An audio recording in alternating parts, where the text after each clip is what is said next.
இன்னைக்கு உலகம் முழுவதும் நீங்க பார்த்தீங்கன்னாக்க ஏழை மக்களுடைய கோபம் இருக்கு பாருங்க, அந்த கோபம் வந்து பல்கி பெருகுது. ஏழை மக்களும் உழைக்கிற மக்களும் ஒரு மிகப்பெரிய அளவில் அவங்க வந்து பாதிக்கப்படுறாங்க. காரணம் என்னன்னாக்க இந்த உலகமயம் வந்து எல்லாருடைய உழைப்பையும் சுரண்டி நம்ம வச்சிருக்கிற இந்த டிஜிட்டல் இது எல்லாம் என்ன பண்ணுதுனாக்க கம்ப்ளீட்டா கொண்டு போய் ஒரு இடத்துல சேர்க்குது. மக்களுக்கு என்ன கேள்வி வருதுன்னா, அவங்களுடைய எதிர்காலத்தை பத்தி ஒரு கேள்வி வருது.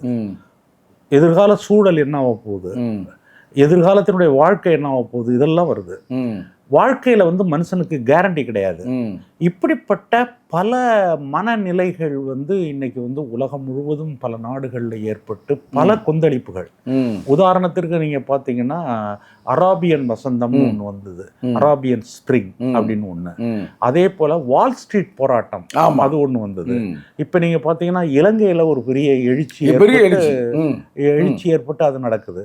அதே போல இன்னொன்னு நீங்க பாத்தீங்கன்னாக்க நம்ம பக்கத்துல இருக்கக்கூடிய நேபாள், அதே போல இது கிழக்கு வங்கம், பங்களாதேஷ், இது எல்லாத்துலேயும் பார்க்குற போது வந்து இளைஞர்கள் மத்தியில் ஒரு பெரிய ஒரு எழுச்சி உருவாகி எதிர்காலத்தை பற்றிய ஒரு நம்பிக்கையின்மை, ஒரு விரக்தி, இந்த விரக்தியில இந்த மாற்றங்களை எல்லாம் கொண்டு வரணுங்கிறது மாதிரியான ஒரு மைண்ட் அதுல இருக்கு.